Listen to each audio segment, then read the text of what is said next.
Hello guys, hello Capricorn, welcome dito sa aking channel, Kapalaran 888. Welcome. Alamin natin kung anong messages, vibration, gabay energy para sa lahat. Ito ay general monthly reading para sa lahat ng Capricorn. So tingnan natin kung ano yung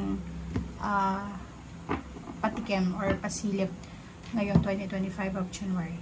Okay? So home and then transformation. So, Capricorn, nakikita ko sa'yo dito na magkakaroon ng pagbabago sa total transformation, freedom. Makaka-experience ka ng isang napaka-huge, enormous na pagbabago sa buhay mo ngayong buwan na to, na pwedeng magdala ng malaking biyaya sa pamilya. So, kung may mga problema kayo sa household nyo, sa pamilya, sa, like for example, mag-asawa, hindi masyadong magkasundo, magbiyanan, magkakapatid, magnanay, nakikita natin na yung sitwasyon mo this January ay improving. So, may improvement. Pwedeng yung iba ay nagbabalak na lumipat ng bahay, o yung iba nagbabalak ng pagbabago ng kanilang relationship. So, pwedeng may gusto makipaghiwalay, or pwedeng yung iba mas nanaisin na lang na maging single or mag-isa na lang. So, yung iba naman pwedeng mag-move in together, or pwedeng yung iba mag-asawa bigla. So, yun. So, comment down below if you're resonated, Capricorn. Okay. Tingnan natin kung ano pa ang mensahe.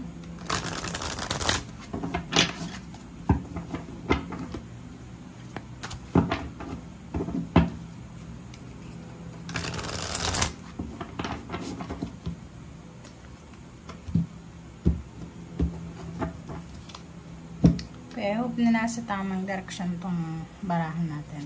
Okay, first card natin is Magic, Magician. So, sinasabi ng barahan na lahat ng mangyayari ngayong buwan ay may rason. So, kung ano man itong mangyayari ngayong buwan, pa-positive or negative, isipin mo na may rason ang lahat. So, isang milagro, isang magic, isang hindi inaasahan, unexpected na pagbabago, transformation, change, ang posibleng mangyayari sa'yo. So, kung ano mong improvement na to, pwedeng pinag-pray mo siya, minanifest mo siya, or pwedeng yung iba, unexpected lang ito na nangyari.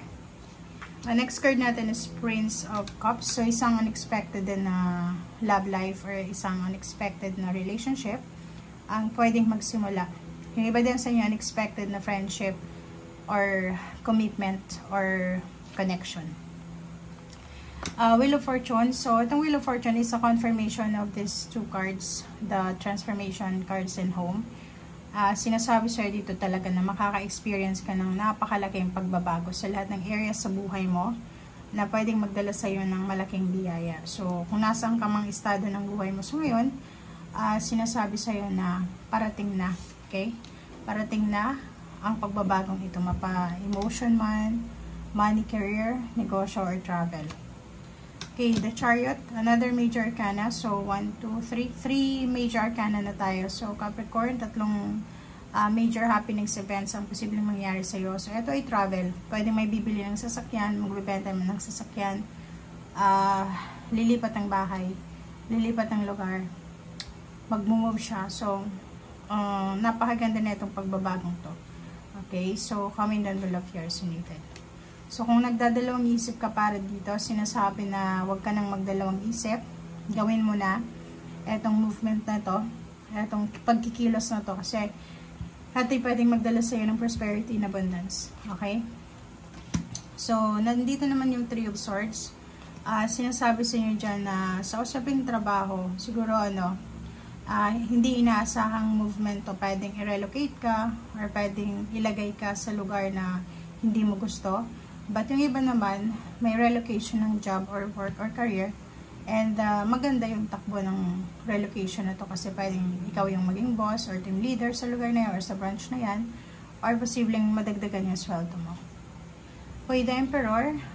Yung Emperor card natin is manifestation to ng stability and balance. So, sinasabi sa usaping relationship, family life, and then career, nakikita natin yung stability. So, kung ngayon, nagpe-pray, nagmamanifest ka ng stability, sinasabi sa'yo na pagdating ng January, para siyang milagro na darating sa buhay mo. So, empowerment siya. Ibig sabihin, may mga nawala sa'yo na posibleng bumalik or ibalik ng pagkakataon.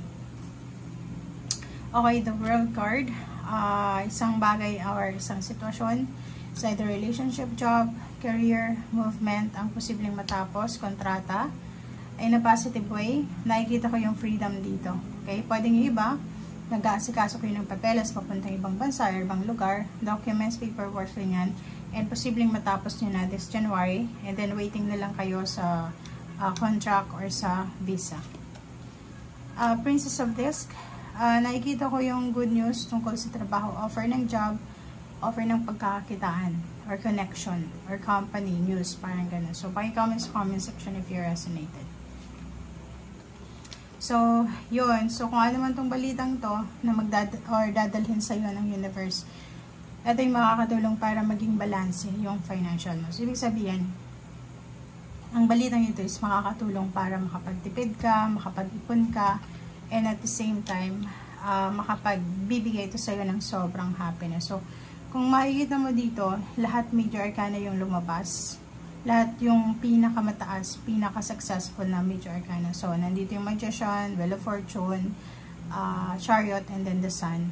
Etong apat na to, siya yung, kung meron ka yan sa isang reading, sinasabi na sobrang progress, growth, blessings ang parating sa'yo. So, itong the Sun, it's a manifestation of happy months. So, sinasabi na sisimulan mo yung 2025 ng masaya, ng peaceful, ng harmonious, ng celebratory, ng positive. Okay?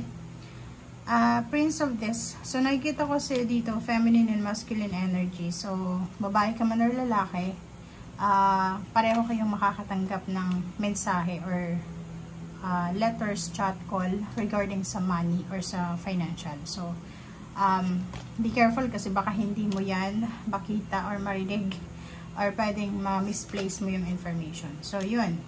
So, by the end of the month, nakikita natin dito yung financial success, wish fulfillment, financial wish fulfillment, emotional fulfillment. So, mayroon ditong 99. So, 99 is near to completion. So, on the way na papunta doon sa completion, financial and emotional completion and achievements. And 4 of Disc, meron ditong pagkakataon para makapag-ipon ka ng pera. May pagkakataon din para makuha mo yung perang minamanifest mo. Okay? So, last card natin dito, 6 of Cups. Nakikita ko siya dito, moving forward, huwag ka nang bumalik sa dati. Okay? So, kung may mga relationship dyan na gustong makipagbalikan sa'yo, much better na i-let go mo na yan. And magsimula ka na ng bago. Kasi dito sa 6 of Cups na to, yung babalik sa'yo ay hindi siya maganda na impluensya para sa'yo. So, sisirain niya lang yung kung ano yung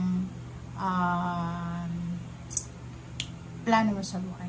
Okay, so yan ang sinasabi ng bara sa'yo. Maraming salamat sa panonood, Capricorn. See you again tomorrow. Bye!